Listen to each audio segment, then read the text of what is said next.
সাকিনা হচ্ছে এক প্রকার মানসিক প্রশান্তি, স্বস্তি, সান্ত্বনা, স্থিরতা ও সহনশীলতা যা আল্লাহ তাআলা বান্দার অন্তরে ঢেলে দেন। ফলে যত ভয় ভীতি বিপদাপদ আসুক না কেন সে হতাশা হবে না, অস্থির হবে না এবং ভেঙে পড়বে না, বরং মানসিকভাবে শক্তি ও সাহস খুঁজে পাবেন। এই সাকিনা নাজিল করার মাধ্যমেই মহান আল্লাহ মুমিনের ঈমান আরো বাড়িয়ে দেন। সেই সঙ্গে আল্লাহর প্রতি বান্দার আস্থা ও নির্ভরতা আরো বেশি সুদৃঢ় হয়। সাকিনা বা প্রশান্তি মহান আল্লাহ তাআলার বিশেষ অনুগ্রহ। তিনি মুমিন বান্দার প্রতি তা নাজিল করেন এবং সাকিনা বা প্রশান্তি অবতীর্ণ হওয়ার ফলে মুমিন বান্দার অন্তরে যেমন প্রশান্তি বেড়ে যায়, তেমনি ওইসব ঈমানদারদের সঙ্গে চলাফেরাকারী সঙ্গীদের ঈমানও বেড়ে যায়। আল্লাহ তাআলা বলেন, তিনি মুমিনদের অন্তরে সাকিনা অবতীর্ণ করেন যাতে তাদের ঈমানের সঙ্গে আরো ঈমান বেড়ে যায়। সূরা আল ফাতিহ আয়াত ৪। রাসূলুল্লাহ সাল্লাল্লাহু আলাইহি সাল্লাম বলেছেন, কোরআন তেলাওয়াতকারীর প্রতি এই সাকিনা নাজিল হয়। হাদিসের বর্ণনায় তা প্রমাণিত। হযরত বারা ইবনে আযিব রাদিয়াল্লাহু তাআলা আনহু থেকে বর্ণনা,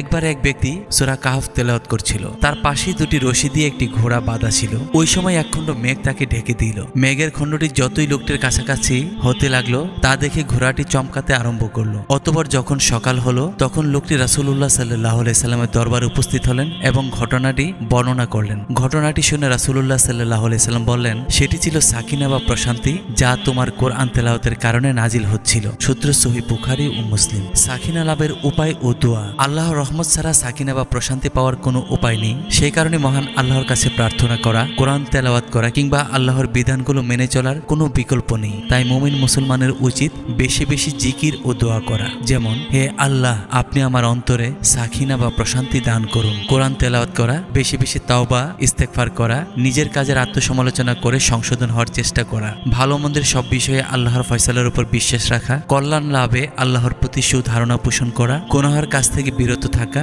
আল্লাহর দেয়া ফরজ বিধান ঈমানে মজবুতির সঙ্গে আদায়, ফরজ নামাজে যত্নশীল হওয়ার পাশাপাশি বেশি বেশি নফল ইবাদত করা, সৎ লোকের সংস্পর্শে থাকা, সব সময় অল্প প্রাপ্তিতেই সন্তুষ্ট থাকা এবং দুনিয়ার দিকে উচ্চবিলাসী দৃষ্টিতে তাকানো থেকে বিরত থাকা। তবে আল্লাহ তাআলা মুমিন বান্দার প্রতি নাজিল করবেন সাকিনা বা প্রশান্তি, দান করবেন ঈমানের মিষ্টতা, অনাবিল সুখ, শান্তি ও পরিতৃপ্তি।